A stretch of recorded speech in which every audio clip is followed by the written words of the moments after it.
Question: what comes to mind when you hear these words? Edibles, wax, CBD, flower, sativa. Yeah, you get it. They're all related to cannabis. You know, marijuana or weed.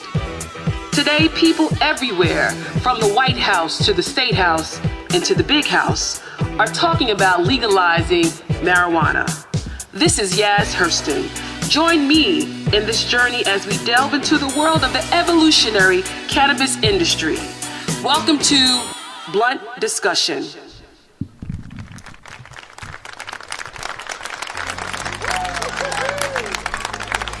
Can we have the applause a little louder next time? Hi, everybody. This is Yaz Hurston, as you heard. You're welcome to Blunt Discussion, a podcast talking about the legalization of marijuana and following all the different parts that go with it. You know us, you can follow us, and you can see us on all the social media handles. That's Twitter, Instagram, Facebook, as well as SoundCloud, Google Play, iTunes, and Spotify, and more importantly, on our website, www.bluntdiscussion.com. So we are really, if I could say like how many more reallys, we are really interested in what is going on. New York is moving fast, it is moving quick. And here at Blunt Discussion, we're going to be following every moment of it. So this other past week, I was just at a conference where I was a keynote speaker for Assemblywoman Tremaine Wright. She did a Cannabis 101 workshop in Brooklyn. And I would say it was very, very interesting. I was very pleased with her and her being a leader, taking on this discussion. She had people in the movement from all over the states, from Buffalo, I would say, to Long Island there. And mainly people want to know what's going on. How could they get down? And so, as always, Blunt Discussion will be there to share information that's significant around this burgeoning industry. With that being said, I would like to share some information that I shared at the conference, and that was some background data. Many of the points that we've been hearing regarding cannabis/marijuana legislation has been talking about, how can you get paid? How can you get like a license? But, I would again always have to share with you the part of the legislation has to point out that the laws must include addressing those that have been criminally impacted. The criminal justice component should be a part of this discussion. And so I just wanted to say that there's such a disparity in various parts in New York. And the disparity is really based around marijuana arrests. Now, I don't think the disparities were based around consumption or selling, but the arrests itself show a big disparity. And hopefully all of the different laws that come about will address those issues for legality. So according to the New York State Division of Criminal Justice Services, the top 10 counties with the highest amount of arrests in New York State for marijuana from 2000 to 2017 are Monroe with 7,116 arrests. Then there's Erie County, 13,725 arrests. Then there's Nassau, 16,376 arrests. And there's Westchester, 16,376. And there's Richmond, 22,751. Suffolk, 27,592. Queens, 116,954. And can I get a drum roll? The top 3? Can I get a drum roll? Oh, I guess I'll. The top 3 is New York, which is Manhattan. New York County is 184,475 arrests. The Bronx is 205,906 arrests. And Kings, otherwise known as Brooklyn, is 236,905 arrests. It's a lot of arrests based upon just marijuana.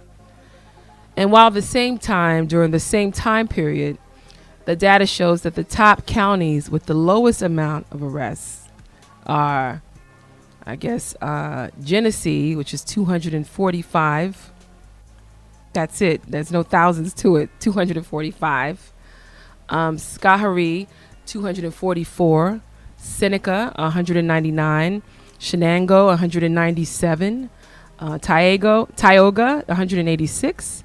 Wyoming, 152. Lewis, 126.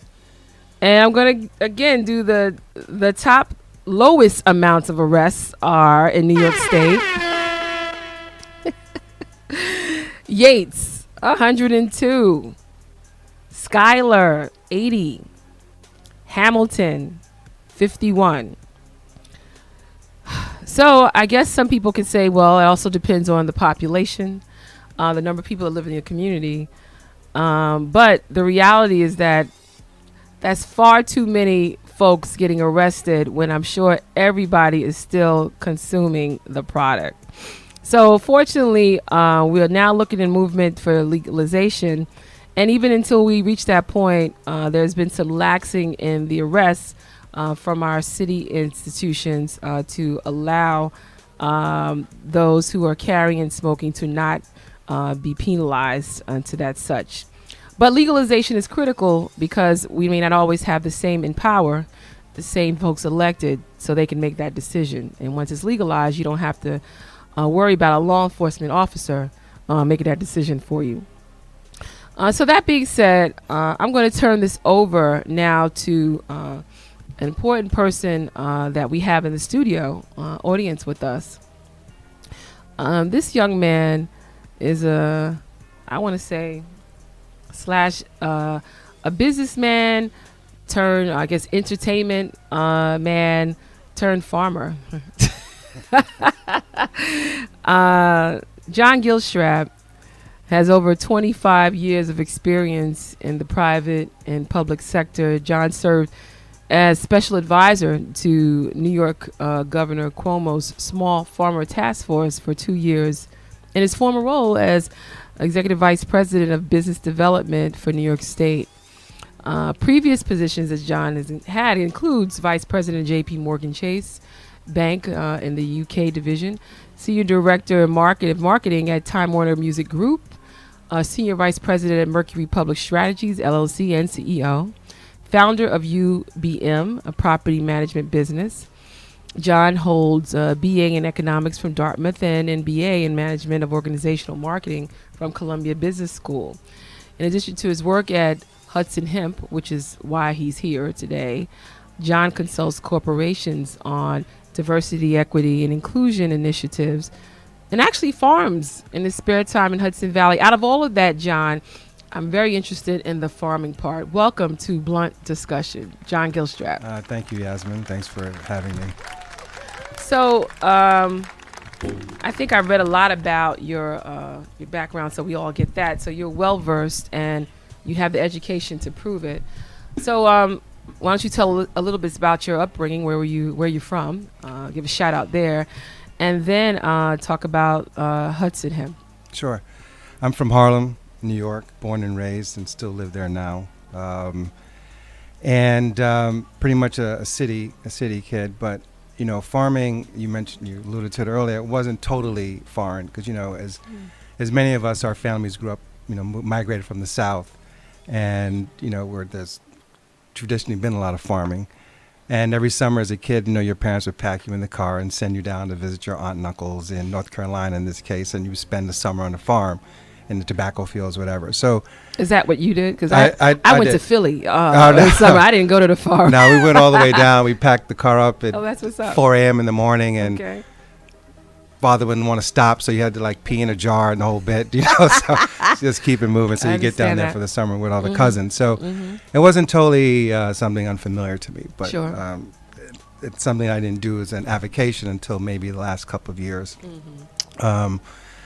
I had a house. My family had a house upstate New York in an agrarian part of the state, and got to know a lot of farmers over the last 15 years or so, and began to think about what kind of crops could be grown that has a high value versus what typically has been grown up there: corn, wheat, barley, and so forth. And hemp was just one of those crops, but I wasn't that much of an astute farmer. But I happened to meet a really fantastic, talented farmer by the name of Ben Dobson. And he is the farm manager for the Rockefeller Farms upstate New York. They have about 3,000 acres of farmland upstate, which they have bought over the last few years to keep out of the hands of developers and turn back over to farmers and grow organic grain and wheat, and they do a tremendous business. So I wanted to grow hemp. Ben wanted to grow hemp, and I knew how to apply for a license, so we hooked up and connected on it, and now we grow like 30 acres of hemp in organic fields in Hudson, New York.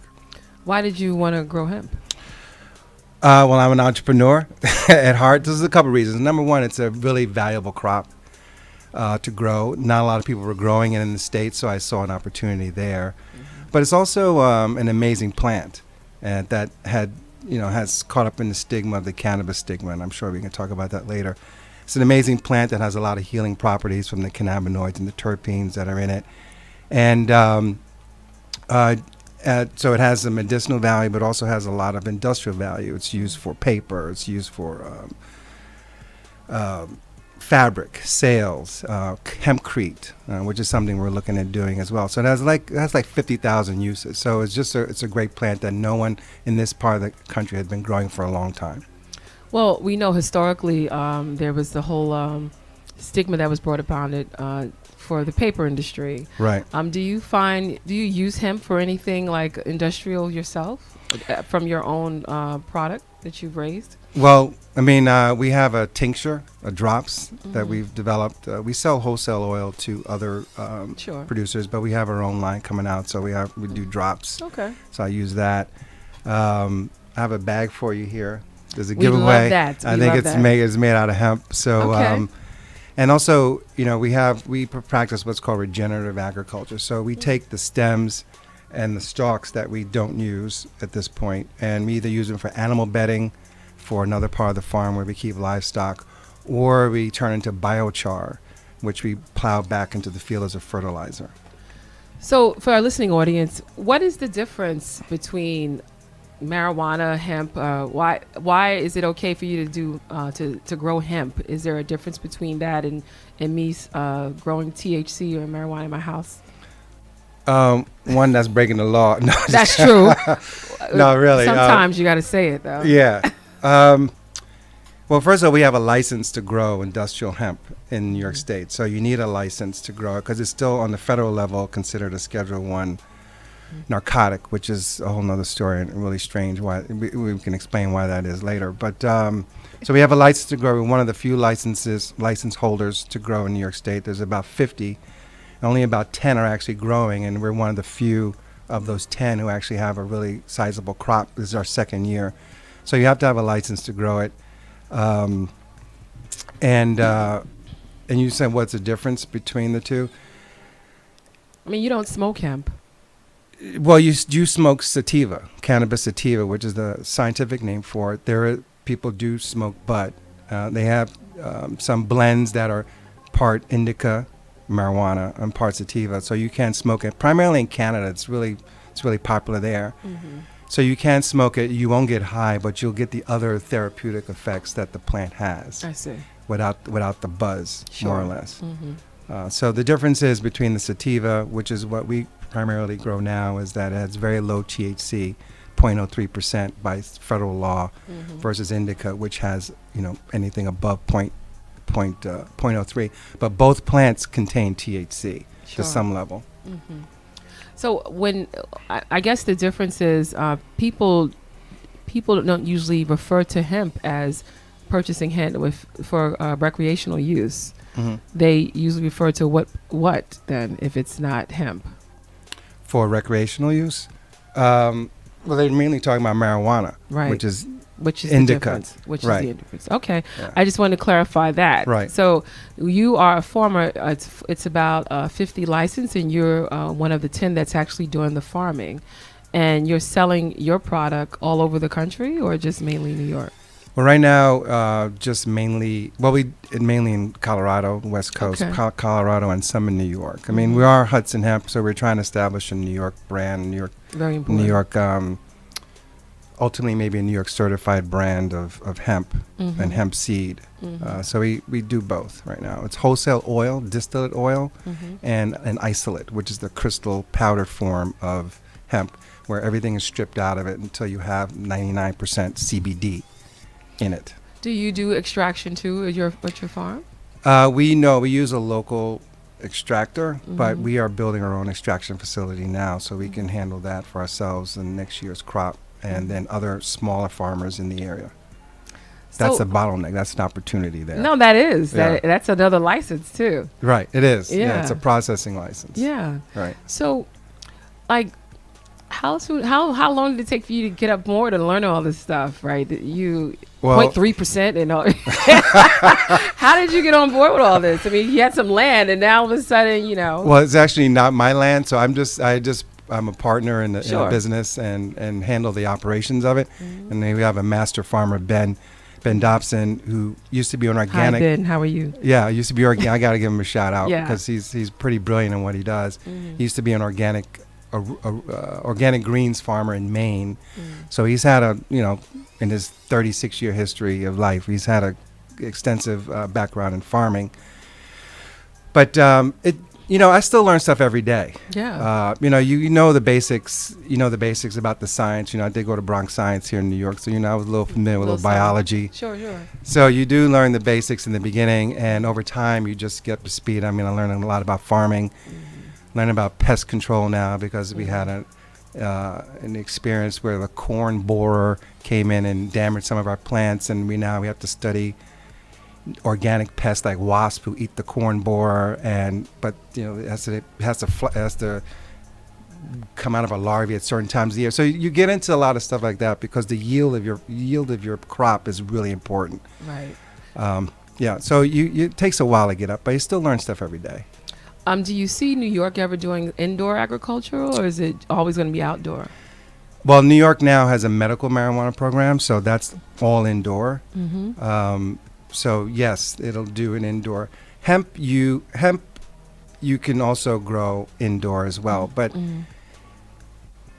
the plant itself is a wild plant. I mean, these things can be 6 feet tall and maybe 3 to 4 feet wide. So you need a lot of indoor space to grow. And lighting too, right? And lighting. That's the tricky part of it. So when cannabis goes live this time next year, I mean, New York State probably has the capacity to fill maybe at most 25% of demand. So they're going to have to be more open to moving indica or marijuana growth outdoors. Yeah. Because it kind of defeats the purpose if you're going through all this organic stuff and you have all these big boxes all over the country lighting up from, you can see it from the satellite. Yeah. Using up a lot of energy and so forth. Correct. So you're going to have to move to some outdoor grow. And so in your role as the Farmers Task Force, staffer with the governor, did you start understanding the process of the needs of farmers at the time, or? Exactly. This was like in 2015. So this is before even hemp was even thought about. The task force's job was to figure out how to help small farmers get over the hump because, dairy prices are crashing. It's very expensive, hard to get loans. So I spent a lot of time with farmers learning, about their life and their business and how to do business. And there's some other businesses, like I'm working on a Uber for farmers as well to help get food off the farm into urban areas. Because, even on my farm, some days there are like crates of apples or pears just sitting around and we can't get it anywhere because not enough the transportation issue is still hasn't been solved. In Schoharie and some of these other counties as well. I was going to ask you about that, and I know these are actually the counties that are growing that. Right. Right. So. Yeah, the southern tier. Yeah. Schoharie, Shenango. They're all. That's where the governor initially targeted hemp growth. He's, given significant grants to that area to get hemp farming. So you find a lot of the early licensees based in the southern tier in New York. Wow. So tell me your thoughts on the whole stigma around cannabis. Apparently, it's a natural plant. It has so many benefits from it, but it's illegal. It's the federal Schedule 1 drug. What's your thoughts on that? I mean, that's a whole. Well, just give me a couple of. I think. Do you think it'll ever go nationally? It'll removed off of Schedule 1, or is it just going to be a state by state issue? I think initially it's going to be a state by state issue, and I'm not really clear on whether descheduling it or rescheduling is going to be good for the industry. I'm not really sure yet, but 33 states have a hemp program already, and 9 states have legal cannabis, and another 20 or so have medical marijuana programs. So it is growing, and I think this is going to be a major grassroots effort to put pressure on state legislators and even the Fed over time to legalize it. From a perspective, I often look at it from a perspective of the Black and brown community, what the importance of it is, and that has such wide-ranging impact. And one of the things you have to think about is this is an opportunity for this community to take control over its its medicine, right? Because, and that's one of the reasons why it was outlawed many years ago, because it's a plant that many people can grow on their own and use. So, but this is an opportunity again, if it becomes legal, to really understand the plant, try to get past the stigma, and use it, CBD in particular, as treatment, an alternative treatment. Because once you let the big pharma guys do it, they're driven by what their investors are interested in, and then that's not necessarily your community. Where in this case, you have some control over, what is going into your body, what's going into your community. So it's very important from that aspect. Well, what about the big guys, the pharmaceutical companies? Do you think they'll be a part of this process? So tobacco and also alcohol, those big three, do you think they'll get involved once it becomes legal? They're already involved now before it is legal. How are they? You see Constellation Brands and Corona and Heineken and even Coca-Cola sniffing around the edges. They're making billion-dollar investments, at least Constellation is, in cannabis growers, particularly in Canada and some in the United States. So those guys are always pushing the boundaries of flavor and fragrance, and that's what's going to grow their business. So they see the cultural shift here in CBD, and they want to be on that. And even the cosmetics companies are looking at it too. So there's some big bets from those guys going down.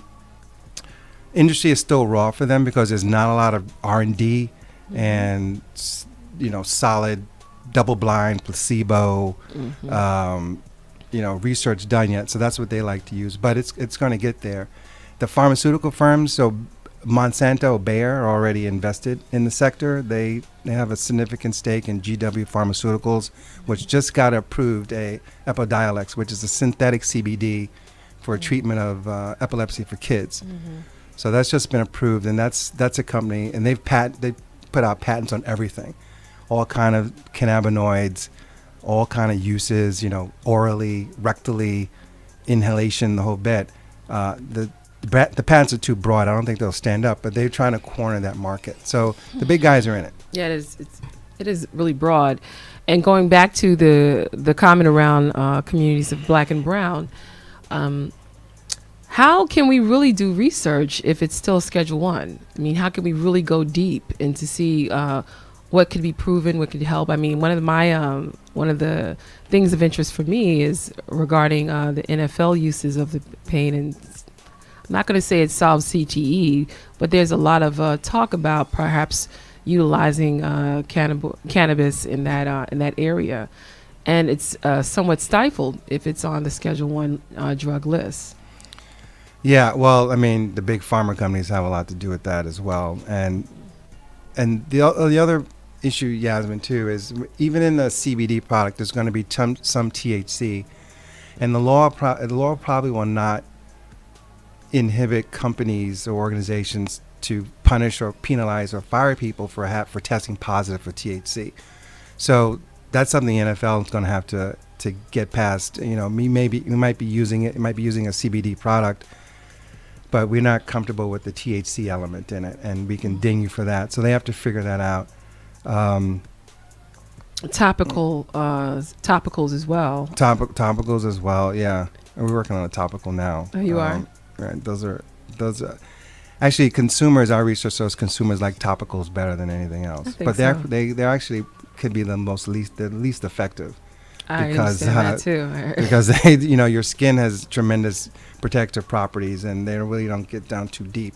So in that case, you have to use transdermal patches. But we can get into the nitty gritty later. But did I answer your question on the sports stuff and the CTE? Well, I think that if you could elaborate, you did first of all, but maybe I could ask a follow up. Yeah. Specifically, how can we do more research on the benefits of this if Right. it's still I mean, like for instance, I have friends who they have their own business. They're in other parts of the country. They have their own business, but it's not regulated. You know, Right. it's you know, it's not. People don't know what their limit is. People don't know what they can and cannot use based upon. There's no agency monitoring it. And I guess Like the the question for dosing, me, like the the microdosing, dosing and yeah. what they can do, and Right. then what they can take, whether it's an edible or whether it's something specifically for health reasons. We have a lot of our senior population that, you know, they have arthritis, they have all these different things. And, you know, I would just like to help some folks or share information with them, but it seems like it's hard to get the research done. I think you're right. I think that's holding the industry back because you need some predictability, even accountability across the board. And I think the industry itself would love to straighten that out because we can't grow if person A is taking, you know, a dropper and person B is taking the same dropper and nothing happens. So on the research side, you can partner with universities to do it. That's how we got our license. We partnered with a university and even the Department of Agriculture to do research around the CBD. So you can do it now in certain states, and even international. There's more research, so you can do it that way. Do you find that the issues around Black and Brown communities are also of importance or significance in Colorado or California? I mean, excuse me, in Canada. You know, they're not having the talk about social justice in Canada. I mean, I talked to some colleagues in Ontario County where they're just not talking about it. So, right, but there are folks there who've been growing cannabis, you know, for a long time. They're good at it as growers and even marketers. But they are not, and this is probably what's going to happen here too, they're not coming out of the into the mainstream to apply for licenses, to partner with money people to get it done. And of course, the money folks don't know those people either, but they got the money. So what's going to end up happening, you'll have this lopsided market where the Black and Brown community is not connected in, but they do have some cash and they do have a lot of expertise, but they're still left on the sideline. But also, and they still have some of the legal issues with arrests and so forth. But no one is they're not having that discussion there, as far as I can tell. We're still kind of lame here in the States, but at least, you know, here in New York City, there's discussion about it. You know, with the curtailment and the arrest. But it's a bigger issue here. It is, yeah. It's still being more widely discussed here. Well, I mean, I also want to say that congratulations. I mean, I don't know of any folks I don't know any Black farmers that's growing hemp. For me to personally know them. Yeah. So I mean, that's awesome, John. Well, thank you. I know you're not the farmer, but but you're still. I'm in there pulling stuff up and in the thing, but I don't do it. I'm not in the fields day to day. So that's an issue. That's a good thing too. So we are committed to hiring or training. Yeah, exactly. So I'm starting working with Ben on an affiliate grower group. Okay. So the licenses have been capped for hemp, right? So, but the state is really concerned about the inclusive issue for hemp and cannabis. So we're working with 4 or 5 African American owned, LGBT owned, women owned farms, smaller farms, under resourced farms, and we can bring them in under our license and train them and help them grow hemp, and also process it for them so they have a market for it too. So that's getting new farms off the ground. It's also new jobs and new revenue streams. Wow. For that industry. Okay, well, I don't know why would anyone would want to reach out to you, but Yeah. if why would we reach out to you just for Hudson Hemp? So yeah, I don't want to give everybody your number, but like no, why please don't give her, because I get some calls already. I think there's an email, info@hudsonhemp.com, which Okay. or contact@hudsonhemp.com, which I can.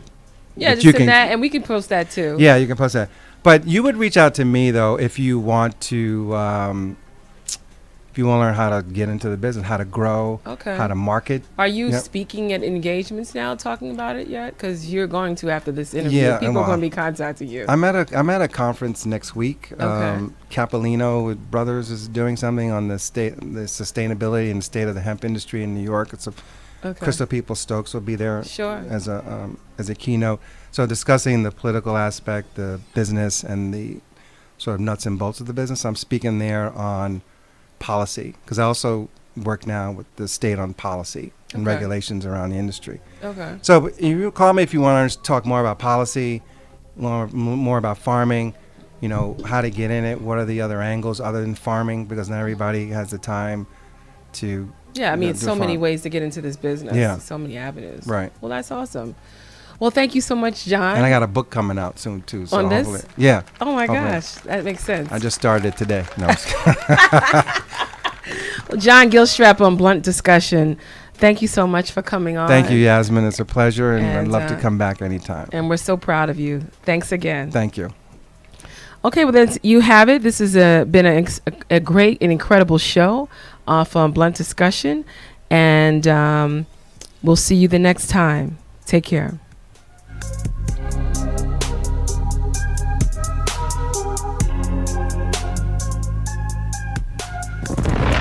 This has been a Say Yes Productions.